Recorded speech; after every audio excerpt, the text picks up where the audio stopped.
Hello and welcome to Legendarium Green Team, where we talk about books that Craig and the other gang hasn't gotten to and maybe never will.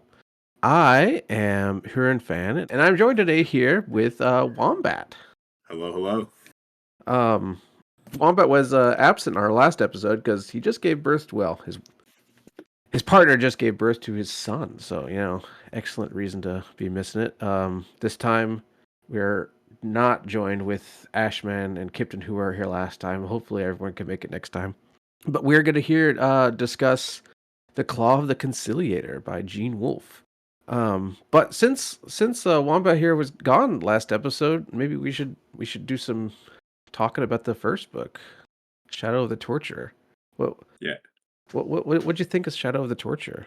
I really liked it. Reading Wolf for the first time is an experience that I don't think. Well, I don't think is a reading experience that I have not quite had. But I really like it. A lot of what I'll riff on about the second book is actually kind of maybe things that are building off the first, like some of the what I think is brilliant world building that he does. If you're one of those prose people lurking on the internet, he's got to be in any conversation, I think, with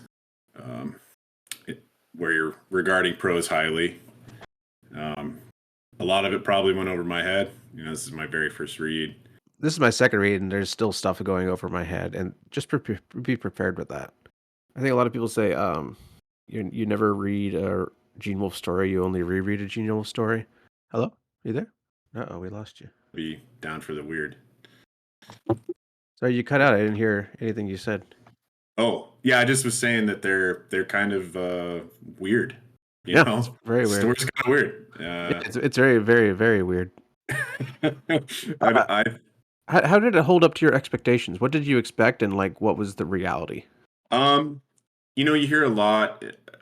Well, let me preface by saying I really don't spend a lot of time on like the Reddits of the world, kind of these online circles. So my really only knowledge of Book of the New Sun, Shadow of the Torture, any of these is kind of through the Legendarium Discord. And so I think because of that, I kind of went in with like maybe the right amount of expectation. Like, hey, it's going to be kind of weird. And at times it's going to be kind of hard to figure out what the hell's going on. But just roll with it. Yeah. And things will get explained as you go and have some fun with it. And so, I've stayed away from things like the Lexicon Earthis, I think is what it's called. Yeah, no need the first time, I think. Yeah, and I'm just letting the story wash over me, and what I pick up is what I pick up, and frankly, this book kind of kicked me in the butt a little bit. It's crazy. We'll get into it, but there's just a lot of stuff going on quickly, right? I don't know when we get into spoilers, but like, whoa, Yep. And I said it last episode. Wombat hasn't listened because it's not released yet. But if you're listening to this and you're a giant Gene Wolfe fan looking for I don't know, intelligent discussion, go somewhere else. Yeah, please. We're not those other podcasts. We're not trying to be those other podcasts. They'll do a much better job than we ever will. We're just here. We're just friends talking about a book that we like. Hopefully we like. Yeah, no, I think it was a lot of fun. Shall we do a plot synopsis of The Claw of the Conciliator? Oh man, an off-the-cuff plot synopsis for this book.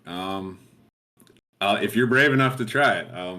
All right, so the end of Shadow of the Torture ends in some weird fight that happens at the gate of Nessus, and then there's a time skip, and Severian refuses to explain what happened at the time.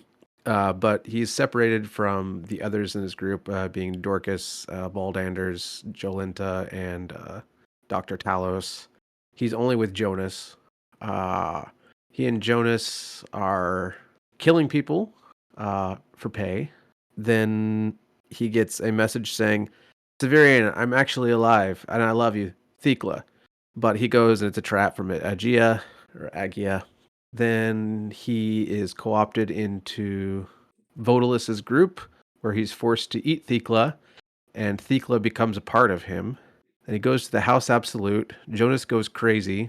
He meets the Autarch, and he meets up with the other play actors, Jolenta and all of them. He likely rapes Jolenta, and what happens after that? And then they are in the play, The play. which the play happens. Yeah, he does a play with Dr. Talos, I believe is how it's pronounced, and Baldanders. Things go awry. Only Ballanders attacks all the aliens in the audience who rip off their faces and go Yeah, crazy. they are in fact aliens. Only for you to find out that likely the Autarch already paid them for the performance. Yep, because he's friends with the Severian. Yeah, and then Talos and Baldanders kind of go off on their own. Yeah, they leave Jolenta, who is just devastated, and she's not going to get her body enhancements from Talos anymore, and she just degenerates completely. Yep. Severian meets with, what was her name? The lady, the gigantic Undyne lady. At the very end. Yeah, in the water. Goodness, I do not remember. Yeah. Yeah, it's Anyway, important, but whatever. He meets giant Undyne. Abaya? Does she give her a name? I don't know if she it gives her might name. be a Baya. Uh, she tries to seduce him. He's like, no, no, thank you. And he, Jolenta, and Dorcas meet with a witch, and they resurrect some guy named Apu Panchao, and then that's the end of the story. Woof. Yeah. Not a lot happens, is what we're getting at. Where do we start? Do you want to start with Severian? Actually, I kind of want to pivot if you're all right with it, and I want to know what you think about. This is your second time through the story, is that right? Yeah. I read So it we the first start time out 2 years ago, I think. on the other side of Nessus with Jonas. Okay, Mm-hmm. now it could be I'm just not intelligent. That's likely the thing, but I didn't remember who Jonas was at all. And then I actually had to go back to Shadow, where you find out his name is mentioned like Once. one time. Yeah, in the whole story. Right? And so right off the bat, I'm on my heels. Like, what is going on with the story? Like, what about the fight that was going on at the gate? Where the heck is what is her name? Dorcas? I don't know how you Yeah, spell Dorcas. I call it. I it. call her Dorcas. Dorcas, Tal, like where is everyone, right? And then we get the chapter with the Green Man, and that's kind of where like I'm like, okay, what is going on, right? This Mm-hmm. is like a full-fledged to me, like we've got time travel. Apparently, people are like getting nutrition from the sun now in the Yeah, the future at some future. point. Interesting. So I'm just curious, you're coming in this second time. Were you kind of like me on your first read? Like what Everyone's like happened? you on their first read, yes. It certainly feels like at the beginning of the Claw of the Conciliator that the translator forgot to include something, or Severian just didn't include stuff that he thought that the reader should know, or that there's something missing there. Yeah, Yeah, I thought all of these things, and honestly speaking, I still don't know quite why uh, this missing part is there. Um, I would have to go back and reread some sections because he does allude to the events at the gate in this book, but it's yeah, very brief. It's very briefly, and it's not giving us a lot of details, and he doesn't tell us why they got separated. We know they're separated because they're not around, and we know that he's with Jonas just because he's with Jonas. We don't know yeah. why. Um, to me, if I were to give a very surface level explanation, I would probably say that Gene Wolfe couldn't find these pages when the Book of the New Sun was sent into the past, and he just Being missed a translated. section. Yeah, Yeah, I don't know. interesting. I really don't know. I don't either. I mean, it's like a lot of my experience halfway through the Book of the New Sun now. You're kind of just trying to figure it out as you go, is what it feels like. Yes, And and that's a lot of these things, Gene Wolfe will not give you a textual reason for their inclusion or exclusion, yeah, and you just kind of had to come up with your own theory, like I just did. And after you read, you come up with a theory, then you read again, and then you could use what's in the books to support or break down your own theory. Again, it's probably a terrible theory, but that's just what I got. I mean, it sounds smart to me. I don't know. You know, I just I You remember have to remember. Oh, go ahead. Well, I was gonna say, I started it. We've been kind of doing these like one book a month for those not aware. And I'm thinking like, okay, I've read some books in between. Um, oh gosh, what's the book called? Shadow of the So Torture. Shadow of the Torturer and Claw of the Conciliator, and I'm like, there's no way I forgot. Like, how did we end up here? Right? Like, actually, it spawned me going back and reading like the last, 3 or 4 chapters of Shadow, just to make sure that I was like not in some sort of, fugue state where like I don't remember anything. So anyway, I just thought it was interesting. Um, but Well, yeah, have you? You probably haven't heard it, but Gene Wolfe said that when he read Lord of the Rings, what he would do is he would allow himself, while he's reading, he would read one chapter at a time, and then before moving on to the next chapter, he would allow himself to read any of the previous chapters over again. Uh, Not until he's done that and understood everything would he be willing to move on to the next chapter, and that's how he read the entirety of Lord of the Rings. And I think that's fascinating. how he wants people to read Book of the New Sun. How anyone actually reads Book of the New Sun like that, I don't think people do that. But I think Yeah, he wants people to consider everything that's come up to that point. And unless you're a genius like Gene Wolfe, I don't think anyone's going to catch on these details. And that's why so many people reread. yeah. I mean, one thing is readily apparent to me after 2 books is that Gene Wolfe was and is a much smarter man than I ever will be, and so it's okay. It's But okay. and Severian, you mentioned talking about Severian. Curious. Yeah, I don't think we've Which ever actually had a discussion what you think about Severian through two uh, books. do you want to talk about the Green Man first? Oh, Because the Green Man. I forgot. Yeah. I was just um super confused about this. I think there's a chapter in Shadow where we talk about some mirrors, and it kind of made me uh think that Father there's Aniri's some, mirror. yeah, kind of made me think that there's some space travel-y, time travel stuff going on, right? But this was really interesting to me. This is kind of like a confirmation of that, right? Gene Wolfe doesn't come out and say like, "Hey, there's full-on time travel," right? But in typical Wolfe fashion, I'm finding out he gives you these little nuggets of world building as you go along, and you just have to you have to put the pieces together. He's I not going would to do it say, for you. yeah, he does not hold your hand, and so I actually read this chapter twice. I did not do what Wolf did with the Lord of the Rings, right? But I did go back and read this particular chapter twice because I was like, wait a second, uh, I'm lost here. I thought that Severian's interaction with the Green Man was quite fascinating in this particular chapter. I actually might have a section here that I'd have highlighted. Oh, let's see here. But Severian's interesting to me, and it kind of ties in the Green Man, right? Like here he is, he meets this kind of entity from the future, this Or he claims to be human, from the future. claims to be from the future, Plant hybrid. humanoid, yeah, right. And he's kind of just believing what this guy says at first, and then he's like, nah, right? Like Nah. he goes back You and just tell me what I want to hear. You're right. Like in between the sentence, he kind of like the reader, kind of like I don't know if I believe you, but in the end, like he saved them, right? yeah. Well, and this is an interesting point about Severian, right? Is for me as a first time reader, a lot of the time I really don't like Severian. That's kind of been my gut reaction of him. Like, God, he does these little things that I don't like, right? And then he will do something like this that's kind of like, oh, that was like That was human. objectively a kind thing to do, right? Like yeah, like saving Triskeli in book one. Yeah, yeah, And immediately after that, he talks with one of the I forgot her name, but the lady at the end of the quarter. I don't remember her name, but she's like, because you saved this dog, it means that you have the capacity to love. Like, yeah, they give us like little bits of like Severian being like a real human being for once, and then yeah, afterwards he'll do something terrible, and he'll see nothing wrong with it. Which, I mean, it makes sense considering the way he was raised and the world that he lives in. But at the same time, you're like, come on, man. Yeah, he's yeah. Like frustrating. get it together, dude. Yeah. But this was an interesting start to me because this happens early in the book, and then you get this moment of Severian.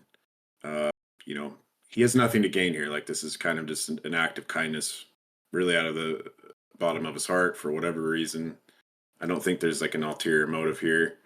Um, and I thought it was an interesting way to start it, right? Like, I don't know if Gene was trying to kind of put us in the mindset of like, hey, like maybe Severian, not a bad guy, right? Like, Maybe.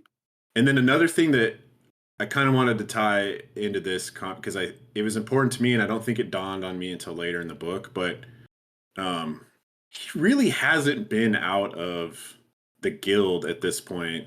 It's been like less than a week. Yeah, for like any amount of time, right? And so it's like, okay, in my head, I'm like, oh, he's been out for forever, right? And then Yeah, you because think it's been a about whole it, book. Like yeah, we can literally count the days and nights that he slept. yeah, and then you think like, okay, maybe it's normal for him not to have changed that much, right? Like, Hmm.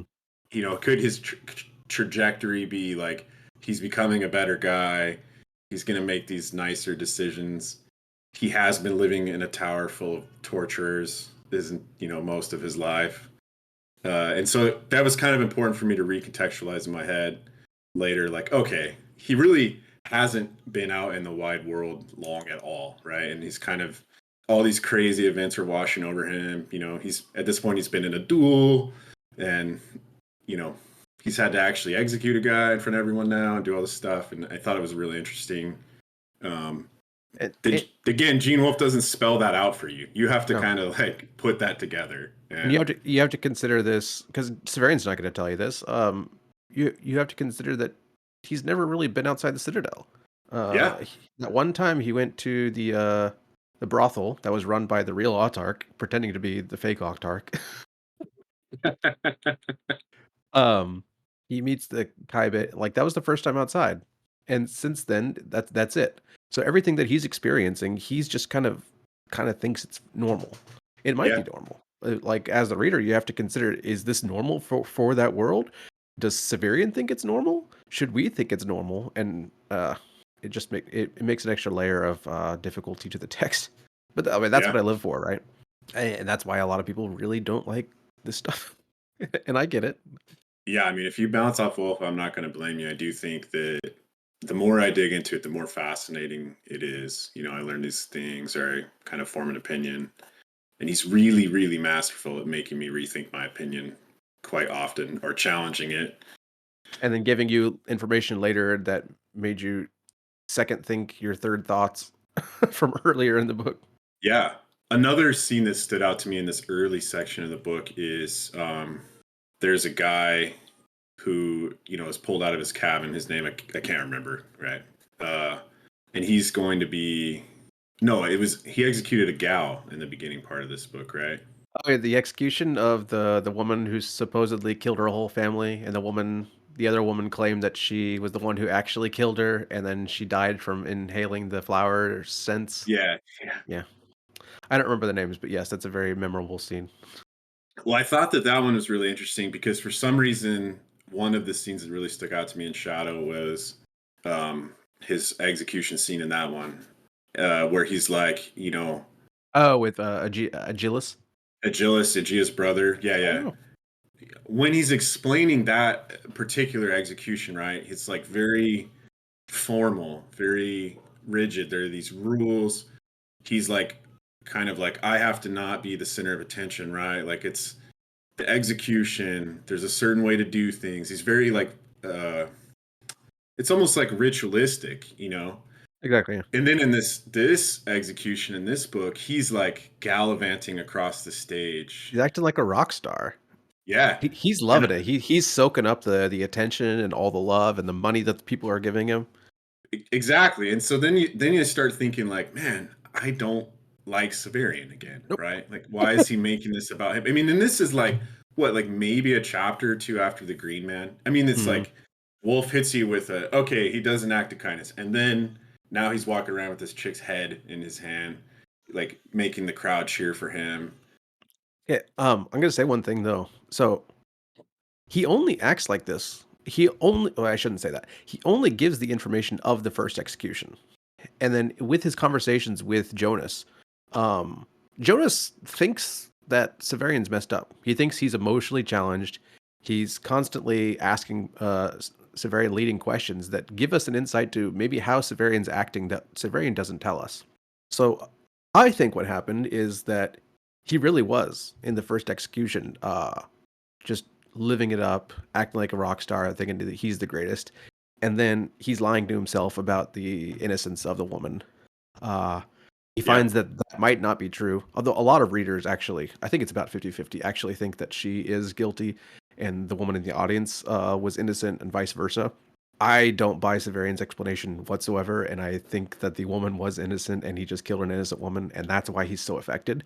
But you'll notice that after that one, he killed a lot more people, but he didn't give us any of the details. We only hear his conversation with Jonas after the fact, and Jonas makes us think that maybe he's a lot more bothered by the execution than he wants us to know. Yeah, it's very hand wavy, and I gathered that as well. Which leads us into the whole Thekla thing, right? Post execution, Severian is like, we got to get to I can't even remember the name of the city they're going to. Uh, Thrax. Thrax, right? And then all of a sudden he gets this letter. Now, this to me was like a maybe a stand-up moment for how naive Severian is, because for those that don't know, that are listeners, like I'm in law enforcement, I get a letter like this, someone I'm 95% sure is completely dead, uh, with this outlandish tale, right? There's a lot of red flags there to say, like, whoa, whoa, whoa, like maybe pump the brakes on this, or maybe have Jonas, this guy who's traveling with him, to read the note. Like, what does he make of it? And instead, Severian just like steals a horse Immediately. and He leaves immediately. and gallivants off to places unknown. And then there's a fight. There's he's using the claw, which sometimes work and sometimes doesn't. I have no idea what's going on there, right? Only then for us to find out that it's Aegea the whole time. She's back from the first book. It's just wild, and it's like, Severian, what are you doing? Like, I'm gonna sound like an idiot, but when I read it the first time, I totally bought it. I was so into Severian, and I'm like, oh my god, Thekla's alive. You have to go. okay, Um, yeah, Keep in mind, it's only been a week since she died. He yeah, didn't yeah, see her die. Like there's tons of red flags inside the letter and a lot of like hand wavy stuff that he's only told Agia, and she's kind of covering her tracks, yeah. like trying to make this as believable as possible. That's why it's so great. But yeah, I totally bought it. I was like, Theek's alive. And then as soon as they get there and like he sees all like the I don't know, like the ape men, the semi subhuman people, Yeah. like, oh, it's a trap. I'm stupid. Well, but okay, so this is an interesting part, because she had talked specifically about how they're in this cave, that they're guarding something of the autarchs, right? Like some Hmm. enormous sum of wealth or something like that. And actually, Severian in the text, I wish I had some better notes, talks about how there's like things in there that are or would be valuable, right? Hmm. Potentially. And so it makes me wonder, like, how does Aegea know about this? I mean, like, I guess my point is, Wolf is really good at weaving stuff in that like at that point, right? I'm like, okay, Severian's just naive and ridiculous. And then he gets in and he's like, oh wow, there really is this space under this cliff. And I'm like, and I'm starting to think, man, what maybe this is legit. Maybe she is back, right? And then, everything goes crazy, and you know, Yeah, I Severian's got think to. Agia knowing such information and Agia using Severian to steal the claw, and Agia and Agilis knowing the maker of the sword, Terminus Est, it I think Agia is a lot more informed than most people. That's just a theory that I have. I'm not sure like what's involved, and maybe there's a conspiracy I'm not aware of, but yeah, that's what I think. It is interesting, and it is. Yeah, I agree. I mean, like, she has to be getting this knowledge from somewhere, right? This seems like, we do know that from the text, right, that she's like lived in Nessus, and we don't really know like what or maybe her traveling life is like, or who she might have talked to, but it is interesting. What did you make of Severian not killing her? Was that surprising to you, or? I think it's one of those times in the text where Severian surprises you sometimes with his humanity. Yeah, yeah, Um, I agree. I loved his talk with Jonas afterwards, and Jonas he says, "I know I should have killed it. It was the right thing to do." And Jonas is like, "I don't know if it's the right thing to do, but But it would have made sense. Yeah, I yeah, mean, yeah. She's not going to bother him anymore, and she continues to chase after him." So yeah. This is where the book got really wild to me, right? Like, it starts off with the Green Man. We get here, we do all this, and then I'm thinking he's gonna meet Vodalis at like in book before, 3 or 4, And then what the heck? We're in Vodalis's camp. Oh, and by the way, Severian we're stole his going. horse. Yeah, Sirius stole his horse, I thought that was and hilarious. like they're riding this thing that I think is maybe like a dinosaur type creature. I don't know. I mean, there's like just it's just wild. And then they're like, oh, by the way, perfect timing. We're actually about to eat Thecla. Uh, so we've gone from like crazy ape dudes into full cannibalism in like 3 chapters. Yep. Yeah, that'll continue. No, I love that whole chapter, and I love the chapter where at the end Jonas is talking to Severian. He's like, "Who are your friends? These people are crazy." And then they're talking about the Alzabo and like what it can do, and Jonas I think looks at Severian. He's like, "I think I know what we're having for dinner." And then the next chapter is titled Thekla. Yeah, yeah. Ah. And then And like this the description of Thekla's like cooked meat being formed into like some weird shape that was Thekla is just like one of the most disgusting things I've ever read. Yeah, and later in the book, he even thinks to himself, because it's shaped like her, man, if I had the claw, I could have like brought her back in this Yeah, state. And it's like, maybe, I don't know. maybe This I have no look at the idea. new side. I don't know anything anymore, but it's fascinating. This was also around the time where I started thinking there was something up with Jonas on my first Hmm. read. I knew there was something, but he talks about being a ship captain and his ship had wrecked. And it What just, before we go on talking about Jonas, what do you think is up with Jonas? Because he's exited the story at this point. And when they're in the house absolute, he goes through one of the mirrors and he's like, "We're on Earth, and I'm good to go." After he's just going crazy. yeah, I don't know what to make of it. Early on, I'm thinking he's kind of saying some one-liner stuff where it's like uh, he's indicating maybe that he's a lot older than we think he is and the ship stuff. And then when they are imprisoned, you find out that, well, at least I did. I mean, I'm again not the smartest guy, that he's like an android or has been, because of the crash, was like pieced together with whatever was around, right? So that he could Yeah. live. And I don't really understand why he went crazy and then dipped Okay, out. I got some ideas. Yeah, I'd love to hear. Um, I believe Jonas was originally, I shouldn't say originally because it's basically he's merged with like a human consciousness, but I think he was once just a robot.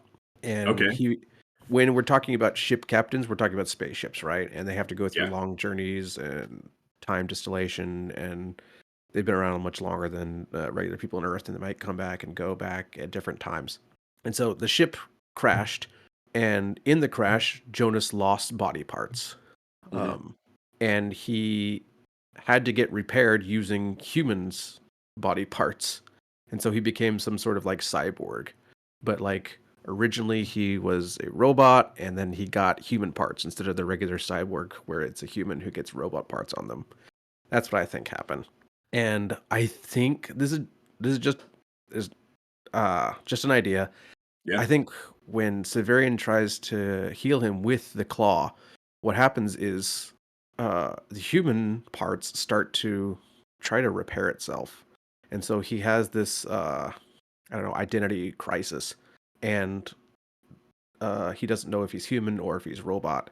And that's causing him to have all of these like psychotic thoughts and, an identity crisis, if that makes sense.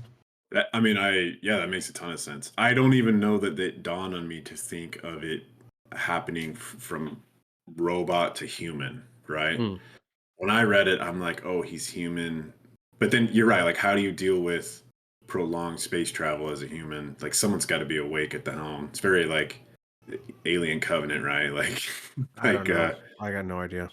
I don't know either, right? But it's like that, it would make sense to have a guy who doesn't have to sleep ever be at the helm of your ship if you're traveling in space for prolonged amounts of time. But he's clearly aware of, other worlds than Earth, right? Yeah.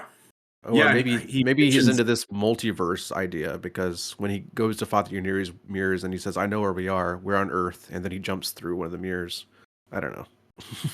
yeah. And I mean, there's a lot of cool parts of Jonas's story. One thing I really enjoyed about it that I picked up on, but that Wolf, I think, has done a masterful job of is the idea of an Earth in decay or on its last leg. I mean, it feels very well like a mix mash, but very like almost medieval, feudal kind Yep. of weirdness going on.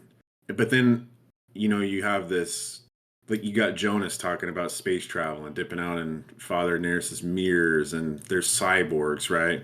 Hmm. And but the everyday person, I don't think is aware of this, right? And so it's like, how far has society fallen? How close are they to the end? That in Severian's time, people are living like they are when humanity once had achieved these crazy feats of engineering and science and all this stuff, right? Hmm. Yeah, it makes you think, why is world like this? Why is the sun red? Um, yeah, it's really it's impossible to label it, I think, as either sci-fi or fantasy. And that's partially because of it has trappings of both. Like, it definitely feels like a medieval type setting. If you don't notice any of the sci-fi elements, which at this point they're kind of flashing in red, like this is sci-fi, then you would just assume this is a fantasy story because it's got horses and warriors and all the stuff that you see that. But then at the Yeah. same time, we got aliens, we got space travel, we got time travel, we got multiverses. Yeah, yeah. I think a lot of people really enjoy Book of the New Sun just because of its incredible setting and atmosphere. Yeah, I mean, it's legendary. I don't know, not to beat a dead horse here, but that was easily one of my favorite parts of Shadow was the subtle lines of world building.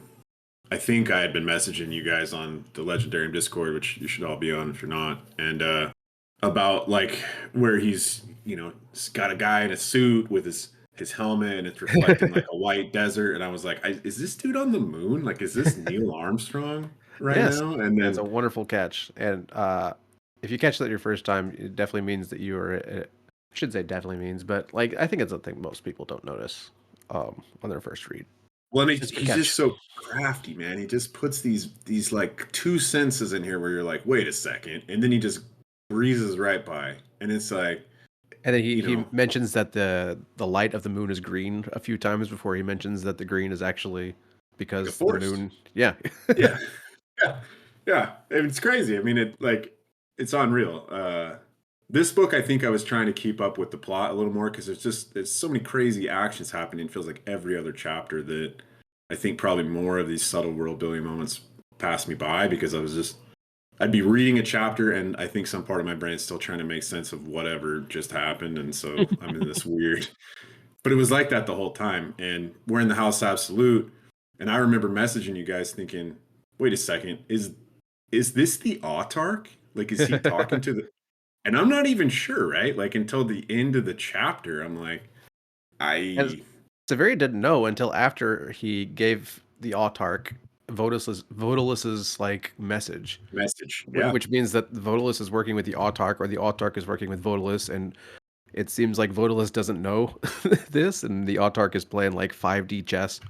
Which is And interesting because if the Autarch is working with Vodalis and we know time travel is a thing, and maybe the Autarch has access to time travel in some way or knowledge from the maybe, future, maybe, does he know what Severian will become? Right? Because I think it's been directly stated in the text at this point that Severian becomes the Autarch, right? Like yep.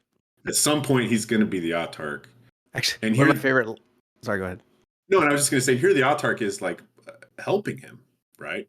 Yeah, He the he autarch helps him. says at one point he tries to give Severian some information, and he kind of steps back. He's like, maybe you shouldn't know this yet, but what you need to do is you need to go after Thrax. You're going to go somewhere, and then you're going to meet the autarch in the fields of battle, and you're going to have to kill him. Yeah, And then after Severian leaves the room, he realizes, wait, from Thekla's memories, because like he's just Thekla now. yeah, Surprise. Uh, which kind of makes you reconsider everything that you've read to this point. And it's like, okay, so the person writing this is also Thekla, and then we got the story from Severian and Thekla's perspective. But after from Thekla's memories, he realizes that he was just talking to the Artarch. yeah. And it's interesting. I mean, there's an interesting thing that I think about there, like how much is Severian acting of his own accord, and how much is him Being pushed by powers outside his control. by that, and then by Thekla, like maybe being able to influence his in real life actions, like the parts of her that he ingested. How much autonomy does like Severian really have in the grand scheme of things, Yep. which That's is interesting. you need to think about. I that's a very good thing to think about. Yeah, Uh, one of my favorite things that Severian did as Autarch, as the author, was when in the middle of writing the story of the people who are stuck in the waiting room yeah, for generations upon generations, he writes, "Oh yeah, and I need to free them. I'm the Autarch now, and I just need to remind myself to free these people. And while writing this from the last person that came, I decided to free them. They probably don't want to go, but I'm going to force them anyway." yeah. And I mean, it's crazy when you think, when you first get in the waiting room, it's like, okay, we've been quasi imprisoned, whatever, and then you realize that they've been in there so long that like weird nothing stories from the outside have become like myth and legend to these people, and you're like, wait a second, like, Like Plato's uh, allegory of the cave, but like yeah, happening right there. It's like, oh, so like tell us what's happening outside. And like, so we heard this, and like it's always like half truths and like yeah, like myths, like you said, like these things yeah. happened, maybe they didn't. That's great. That's one of my favorite parts of the book. I really enjoyed that section too, and then things got really weird after he leaves the house absolute, because we run right into the most difficult chapter I've ever read in my entire life Uh, of any book ever. are you talking about the story of the scholar and his son, or of the play? The play. The Oh, Scholar and His Son, I think I was ish able to follow, and I liked it. I thought it was like really brilliant, like beautifully written, and it seemed almost like a fairy tale type Book of the New Sun fairy tale edition hmm, story. I loved But it when too. we, It's I shouldn't say it's hard to follow like by itself because it's basically just a story from a myth, right? yeah, Uh, but what makes it difficult for me is finding parallels inside Severian's story and seeing if there's any meaning there, and yeah, why Severian decided to include it, why Gene Wolfe, the translator, decided to include it, and then why Gene Wolfe, the actual author of the book, decided to include it, and like how this moves forward the themes of the story. And yeah, that's where it's difficult, and I don't quite really understand it myself. So I claim no little to no comprehension. I just thought it was a cool story. You do right off the bat. I started feeling some parallels. Severian's also got some weird stuff going on in this book, though. With in the very beginning, he's at this inn with Jonas, and he talks about how their water has the jug that holds their water um, is now holding wine, right? And you're like, okay, I've maybe glanced at a Bible once, like this feels very was Christian it this book? Catholic. I think it was this book where Dorcas says, "Severian, you could stop being a torturer like right now. You could be anything you want. You could be a fisherman. You could be a carpenter." Yeah, yes, yeah. It's these little things where you're like, okay, are we supposed to see Severian as this kind of Christ figure? But then he does these crazy, horrible things, and I'm like, no, it's not that. And then, I mean, Gene Wolfe is clearly having a fun time playing with that and hiding these little things in there, these little nuggets for you to pick up on. Yes, But yes. Just it's interesting. it is Uh, interesting. Yeah. yeah, I mean, I don't even. There's one thing I really want to hammer on about Severian, but I think we got to get through the play, or maybe just before the play to get there, because he leaves the house absolute. He's back in the gardens of, I guess the gardens of the house absolute, whatever the Yeah, heck they're I think that the called. gardens. Yeah, he kind of leaves And after all the chaos, and he's like, I have to go. yeah, so I he don't want to be finds caught up." Dr. Talos, who's just like roaming around destroying flowers for no reason. And Oh, for you're talking some about before reason, the play. Yeah. before the play, yeah. So this was You know, like after he's met, Talos was doing that in the first book too when he came upon. I don't remember, but Talos was destroying flowers in the first book as well. which is not something I picked up on the first book. I 100% believe you. I don't even remember that. But for some reason, this had a really kind of nefarious, evil feel to me. Mm. Where I read this and I'm like, I mean, I didn't really trust Dr. Talos to begin with, right? But I'm like, he's just roaming around destroying life for. no discernible reason, right? Just for fun. For fun. And I'm like, this kind of gives some serial killer vibes. I Well, don't know later about that. we learn. Now, if you want to take their word for it, that's up to you. But Talos is actually the servant of Baldanders, and they both agree with this. So keep that in mind. Yeah, and they say this, and then I remember thinking back, thinking, do their actions make sense with that knowledge? And the answer for me is, I have no clue. Right? I have no clue. Do I believe that or not? Like as just the guy who's reading this for the first time, I don't know. I Like, agree. As a guy reading this the first time, I agree. yeah, I'm. I hope we get some more. I mean, I've got an inkling that Gene Wolfe like wraps a lot of this back together, and he's pretty good at kind of throwing stuff into past events. Um, anyway, it was interesting to have this meeting with the Autarch, and then we stumble into Talos, who you get a very shady feel of him.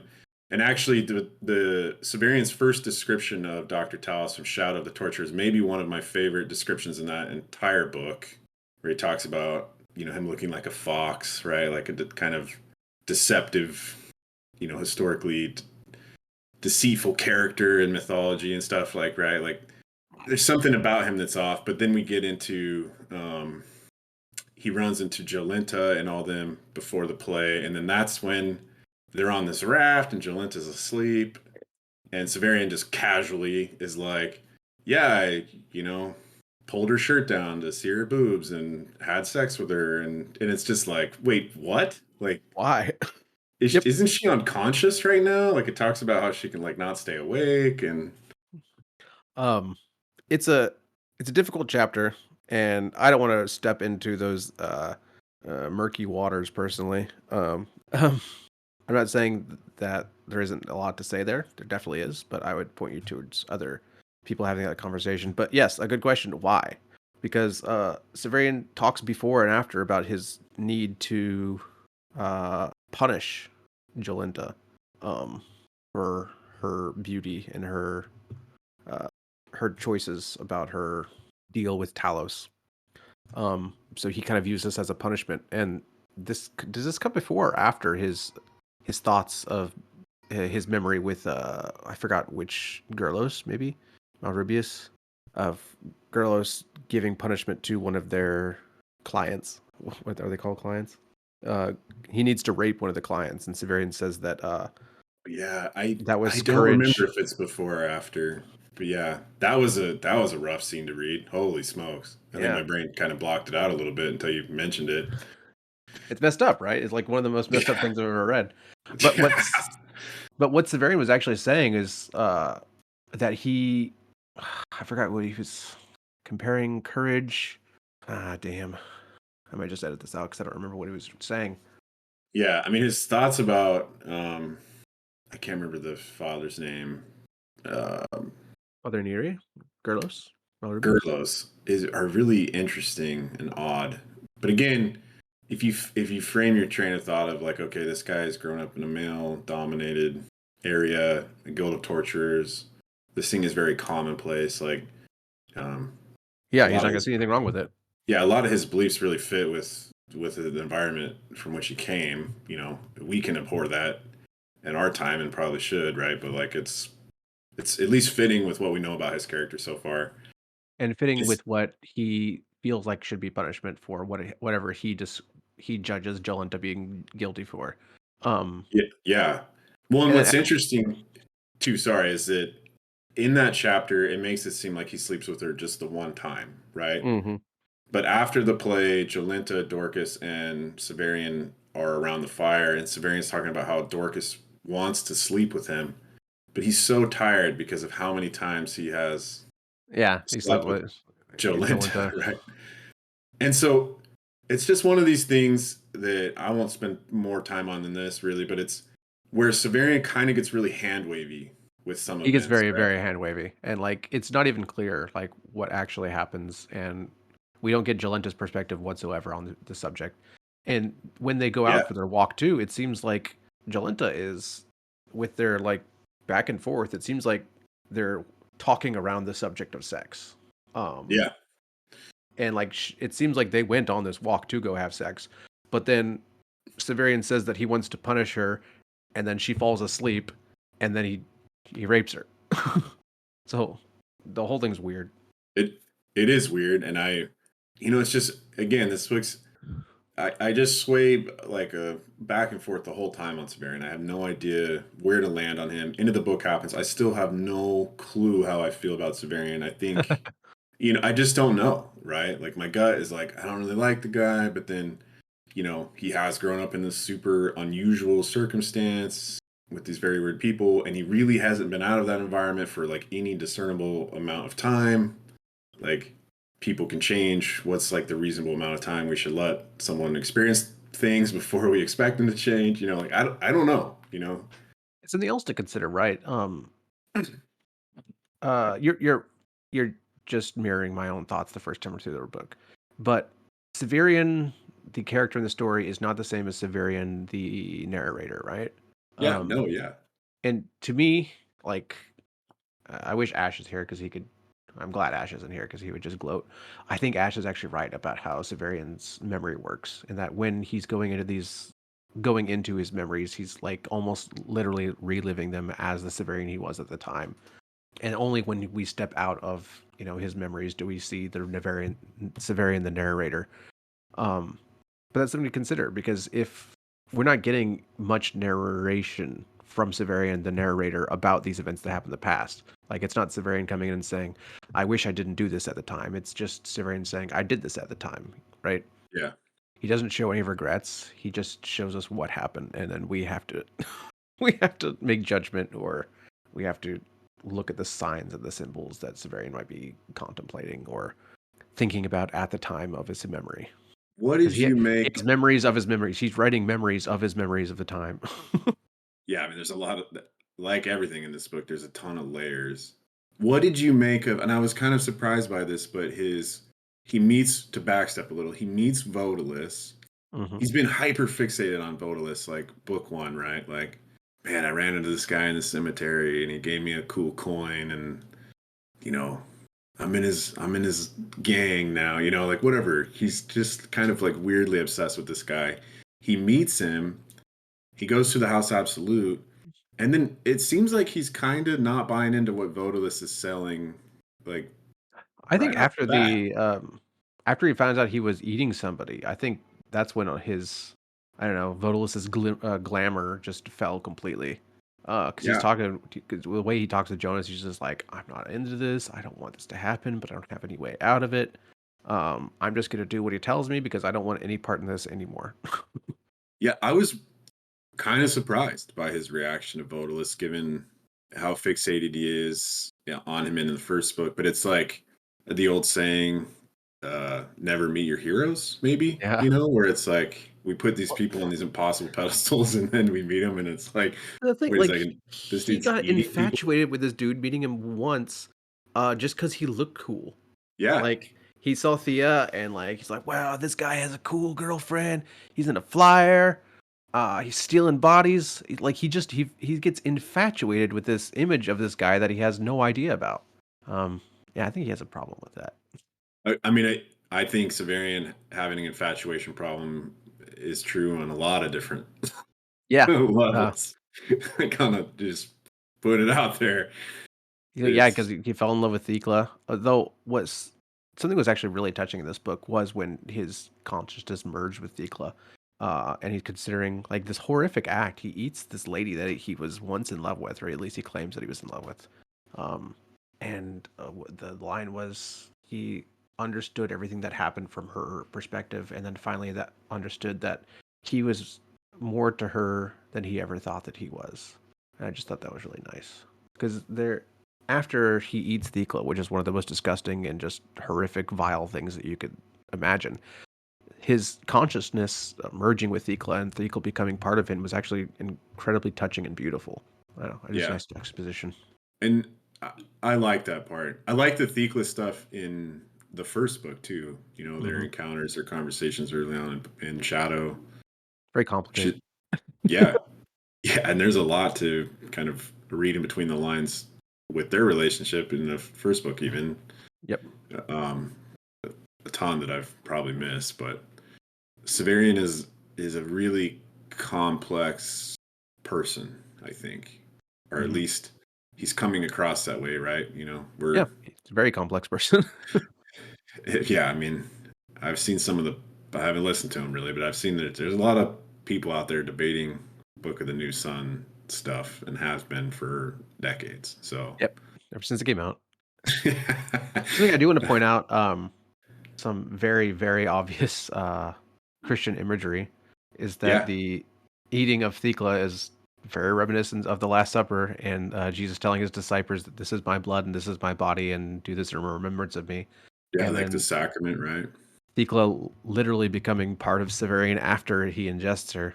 I don't know. Yeah, It seems very Catholic. In that case, Thecla is Jesus. something. Yeah, yeah. I guess. Yeah, if you're going for a direct kind of one to one. Or if we're looking at the Trinity, Severian now has two bits, Thecla and himself. Maybe there's something else coming. I don't know. Yeah, it's interesting. I don't know much about Wolf, but I do know he was a pretty devout Catholic by all Very devout Catholic and accounts. very concerned with that in his writing. It comes up a lot. Yeah. Uh, Not so obviously though. Nothing like G.K. Chesterton or Norm Macdonald. no, I don't think it's very in your face at all, but it is. I mean, again, there's these little moments where you pick up on it and you're like, wait a second, So this feels. then there was a play and nothing happened there. After the play, And thank you for not asking me what happened in that play because I can't talk about the play. The play makes a little bit more sense once you're finished. I'd say there's a lot of foreshadowing going on there. And even on a second read, I didn't catch most of it. It's very interesting and it's fun to read and it's kind of funny in a lot of places. But yeah, it just goes over my head. it Do you want to talk about the play at all? no. Okay. I will So say, as a first time reader, if you get to this play and you felt like me, your eyes glazed over, not because you're bored, but because again, the most crazy, difficult chapter to read of my entire literary journey. I did not even have the energy to go back and reread it. That'll have to be like on my reread of the entire Book of the New Sun. It I is agree. interesting in the fact that I think that I don't know that it really dawned on me until this book that I think that there really is a new sun potentially. Like I'm starting to be in the camp of like somehow humanity makes it out of this quasi post apocalyptic nightmare thing that we're living in. That would explain the Green Man. Would explain the Green Man, and then I think some of the play perhaps ties into that, the idea of the new sun, things like that. Am I Yeah. right about that? I have no idea. The Um, play goes into bringing a new son and the new son also being a person. yeah, Um, yep. I'll stop there. a lot of layers. Again, a lot of layers. I don't know. The Interestingly, this chapter was incredibly difficult, and then like 5 or 6 chapters or 10 chapters later is the end of the book, which was also like, What is going on? what the heck just happened? And then the book is over, and I'm like, yeah, I mean, I'll prepare you for the next book. Like the end of book one, the beginning of book two doesn't explain much of what happened. Same thing's gonna happen in the beginning of book three. yeah. I wouldn't expect anything different. The one interesting thing leading up to the end that I wanted to touch on is Dorcas seems to be getting her memories back, which I thought was fascinating. Yeah. Um, it seems to me like she is remembering more and more about being a parent. Being, Yeah, strange. we I think we knew that in book one that she was, a mom, but her memories are returning, and I'm curious to see how that affects her character. Like, is she going to leave Severian to try and find her kid? Like, how Yeah. much time has passed? Like, how long was she dead? Maybe some of these things will never be answered because a lot of stuff. I would not be surprised, I guess, prediction ish, if a lot of stuff isn't wrapped up in this book, and it's really up for you to, well, as in like the whole book of the New Sun is, if some of it is going to kind of be left for you to decide. I Um, I want to say more than you think and also less than you think. Somehow both. Yeah, no, I believe it. It's just it's interesting. And then I'm curious, another I guess quasi prediction at this point I'm thinking Dorcas life coming back, like he saves Aegea. It feels like Chekhov's gun, kind of right. Like she's got to come back at some point in book 3 or book 4, right? Like we've Okay. got to see Aegea again. I don't think that Gene Wolfe's just gonna like let that be the end of her. Okay.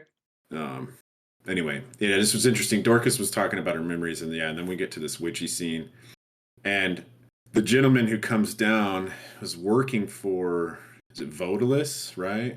Hmm. Well, And before that, shall we talk about the lady, the water, the Undine? yeah, actually, this is a question. I'm an Hmm. idiot.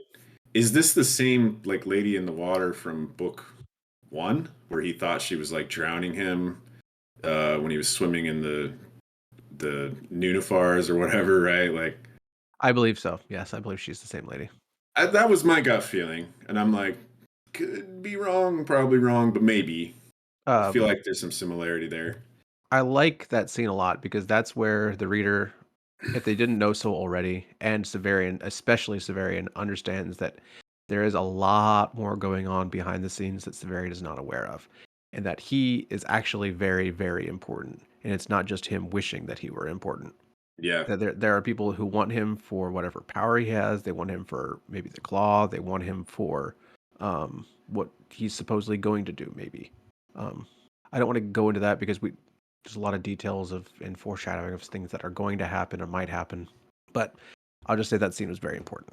which is weird, and maybe not weird because I feel like Wolf. I mean, probably by the we get to the end, like so many times I'm gonna slap myself in the forehead and just face palm. But it happens quick. The Mm. thing that's weird about these books is these chapters are not long. We're talking like 10 and 12 pages a chapter, ish. Some shorter, some a little. I mean, the play was felt like it was 150 pages. Um, so things happen really fast, and I remember like being a little, maybe not a little confused, but yeah, I'd say a little confused. They go to sleep, he wakes at the water, and then all of a sudden it's like, "Whoa, you almost died!" Like, what's happening here? uh, Interesting. It's interesting that you think that it's the same entity that tried to drown him in the river, though. I was like, okay, too many parallels there for me to think it's a completely different creature. Mm. But why would she want to drown him? I don't know. Well, I do, but I'm not gonna say. Well, yeah, I'm in the thick of it now. We're halfway through. So, uh, did you understand? I guess what did you think about the Baldander's Talos thing? Because this is right around the point where Baldander says, like, I am his master. They um, both agree. Do you remember kind of your initial reaction to that? I just Were took you them for like, at their word. really? Okay, interesting. Because I was very skeptical, so we had very different Yeah, reactions. when I was reading, I just assumed that if they both said it was true, then it was probably true. And before that, I believe Dorcas had said that their relationship was weird, and she mentioned something like uh, Severian had assumed that maybe one was super, like Talos was over Baldander's, and Dorcas is like, I don't think so because I think it might be the opposite, like a father-son relationship going on. And Dorcas is very smart. Like Dorcas is usually right, and Dorcas is very perceptive, and Yeah, that's why I believed it. interesting. And I'm probably way off the mark. I got a very Frankenstein's monster kind of feel from the two of them. Interesting. I don't know why. It's probably not at all on the mark.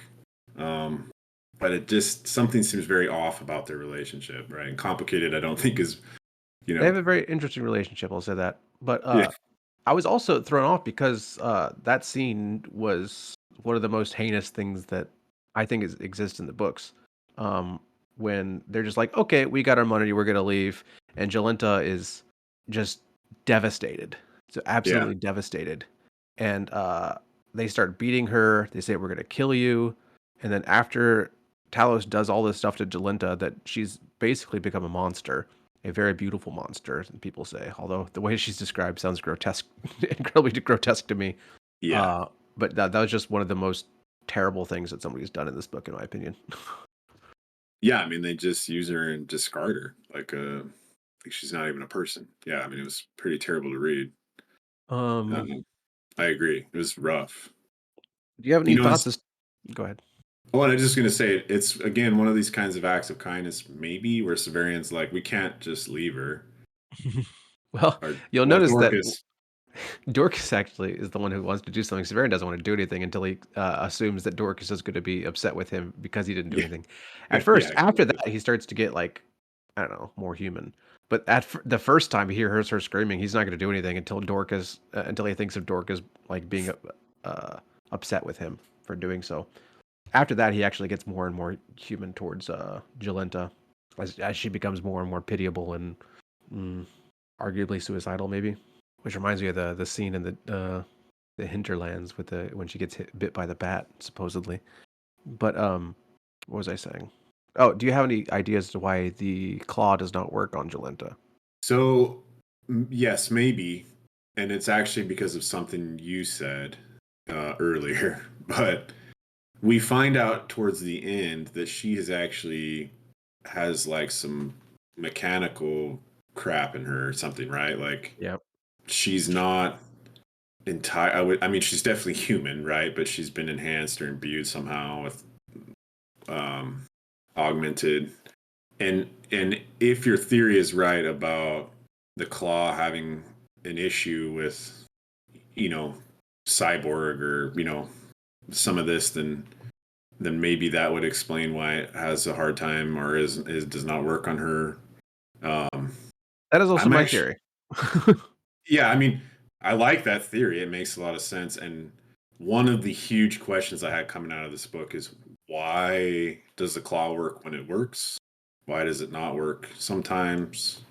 Why does it shine sometimes? Why, you know what I mean? Like, what is going on with it? We don't really understand the mechanism of it at all. And it's really used by accident in the first book, Yep. you know? And so, like, you really have to read between the lines in kind of the first book, I think, at least initially with Dorcas, and then less so with the duel. Now there's some thought into the use of it. Yeah, I did think of, he's testing things out and seeing what works and what doesn't. yeah, and so it's kind of a fascinating journey, and it, At one Wolf point, he really, oh, go ahead. at one point he asked Baldanders to come and hey, maybe I can help you out, and Baldanders like, no, thank you. Talos is like, I'm not leaving you alone with him. You're gonna kill him. Yeah, well, yeah, we don't know what the claw might do to. I mean, I think it's maybe clear. I have the feeling Talos is not human at all. That original description would be fitting then. Yeah, I've had that kind of feeling for a while. I think I stick by that, which is maybe why I have like the Frankenstein's monster thing. Like, was he made? But I don't know.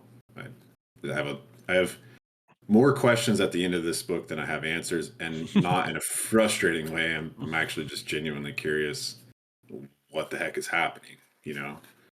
Uh, do we have anything to say about the journey from the river lady to Apu Panchau's resurrection? I'm trying to think of what happens. He meets the guy in the hut Yeah, and he his uses son, the claw to heal his son, right? heal his son, and he also uses the claw to domesticate a bull. And they're Yeah, riding on a bull with Jolenta, and he's like, "I swear I saw some balls on that thing, but that's not possible. So I'm just gonna pretend like I didn't." yeah. He's like, ignorance is bliss, and God bless him for it. The guy tries to attack him, and he heals his son, and then they leave. I don't know that I have a lot to think about that, or to say maybe again that it's some kind of religious parallelism. Yeah, there's a lot of religious imagery and symbolism going on in that scene. I wish I took notes and I could talk about it, but I didn't. So, shall we move on to Apu Panchao? Yeah. Um, Let me just ask you, what the heck? What did I read at the end of this book? He Uh, he meets that disciple of Vodalus that he met before, and on the he lake, right? In the first book, is yeah, that? that's the Yeah, guy. okay. And he talks about it with him with Vodalus later. The first time he's like, "I am a disciple of Vodalus." He's like, "I don't know what you're talking about." But then later Yeah, he's like, "Yeah, totally, I'm with Vodalus." For some reason, he's with this witch, and they bring back an ancient god named Apu Punchao. And at one point, uh, Vodalus's follower, I don't remember his name, starts with an H, is fighting with this Apu Punchao figure, and then suddenly there's two of them, and then kind of fade to black. He wakes up, Jolenta is dead, and everybody else is gone except for him and Dorcas. And it seems like perhaps some amount of time has passed. Um, I don't know if it's explicitly said or if I'm just reading into that too much. there's a lot of time travel shenanigans going on, and to bring this guy from the past to the future, I just say that they use time travel. Okay. Yeah, I mean, okay. That's kind of how I felt, but it, you know, But who this Appa Punch-Out figure is, who knows? Why the witch was bringing him from the past, who knows? How this Vodalus follower is involved, who knows? We know what Severian knows, I think. yeah, which is what an interesting place to end a book, right? We end a book on a chapter that raises, maybe not more questions than any other chapter in this book, but you could put it in strong contention for that, probably. Yep. And somehow I'm not upset about it. I think maybe in a different author's hands, I'd throw the book at the wall and be like, "What the heck?" Imagine That's just what you expect. Like he's little by little, he's like, "Oh, I'm not going to answer this. I'm not going to answer this. I'm not going to answer this." well, just imagine reading these books as they were published. Yeah. And this is it. This is the ending you get, and it's not that it's bad. I'm just like, dude, I want answers. Thankfully, 2024 me speaking gets to pick up the next book and just Read it immediately. read it, yeah, right away. Which I guess kind of begs the question for me, like, do you actually view these as separate books, or is this really, for a guy who's read all of them, is this just one story to you? Do you think? It's hard to say.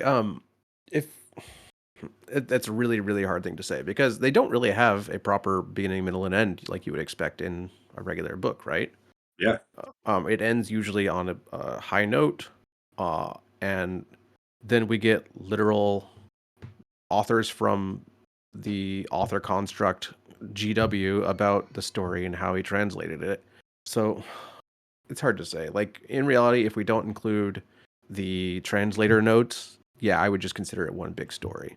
I At kind least of, the book of the New Sun, and then the Earth is its own separate story. Earth of the New Sun. But because they are clearly delineated with the translator's notes, maybe they're different books, even though they don't stand alone whatsoever. yeah, yeah, it's interesting. I'm curious to see where I land on that, or if I have any kind of opinion by the time we finish Citadel of the Autarch, because gosh, I'm fascinated to talk with you guys about this at the end. Yeah. Like what a journey we're on. I had, the little bit I knew about these stories going into it was like, guy is in a torturer's guild. That's it. Right? Like, And it's difficult. yeah, I don't know how do you elevator pitch something like this to anyone? It's I usually go with, do you want something really complex and really hard to understand? If so, read this. yeah, yeah. Do you want a book that makes you feel stupid and you're confused most of the way through? I got just the book for you. I will say though, kind of what I've been reading at the same Yeah. time. That this is maybe one of my favorite styles of exposition or lack thereof that I've ever read. I love it that Gene Wolfe's not holding my hand in this book. I love it, and It's that is so my nice when a writer does not when he writes exposition that's natural. You know, yeah. when you have such Happens. a close first person thing, somebody's not going to pretend like you don't understand what's going on. I know. Anyone who listens to this podcast will know that I constantly complain about poor exposition. Gene Wolfe does not do this. No, he is not Well, guilty of he has poor he has a few examples, but he's the best at it in my opinion. And I think Steven Erikson is probably the second best.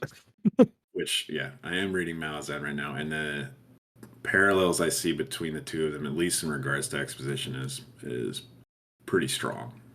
Stephen does not hold your hand either, and but it makes it hard to go back and read stories that Yeah, are it makes it pretty hard, and excellent. that's why people prefer the other stuff. I don't think that's what make good writing, and I can understand why people prefer the other style. It's just not for me.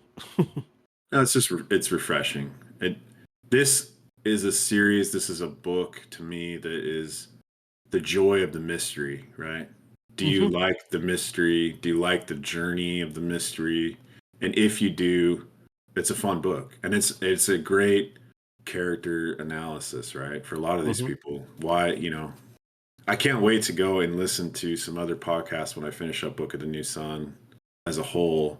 There's a lot What out is there. the world saying about Severian? Yeah, like I mean, I just live in this very little corner of the internet and don't really travel outside of it. Um, Fascinating. This book was great.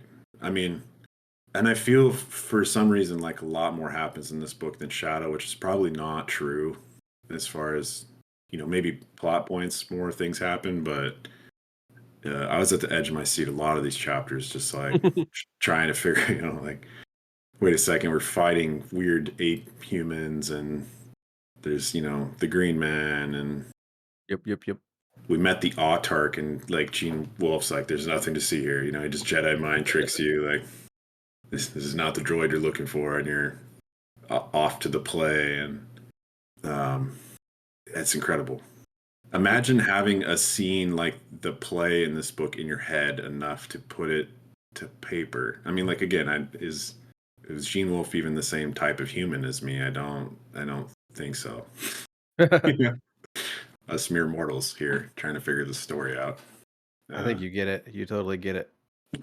It's nice talking to somebody on their first read. They're just like I can understand getting frustrated with these books. Like I was frustrated at some points, but at the same time, you're just like, it's like when I read, like, okay, Green Team Bingo, everybody. I'm going to talk about Ulysses. It's like first time I read Ulysses.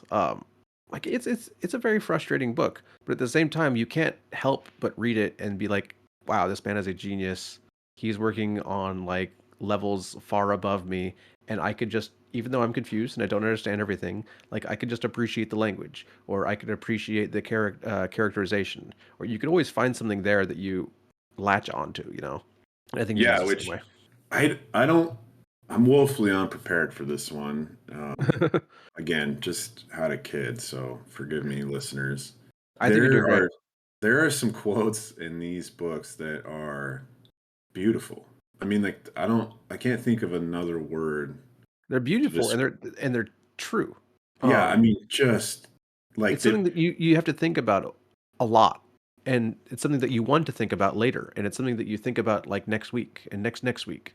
yeah, I mean, there's noticeable moments in the story where I hit a quote and I read it and I just put the book down and just stared at the wall for a while, right? And you're like, hey, that's so true, or like, why is this making me feel so strongly? Or Mhm. something, right? I think famously, again, I don't know, but his symbols quote, like right off the bat in Shadow, right? We think that it is we who create symbols, but it's symbols who create us. Symbols that create us, right? And you're like, what? At first, my knee jerk reaction is like, whatever, Gene. Yeah, that sounds stupid. And then That's you just think of, switching words around to make something sound smart.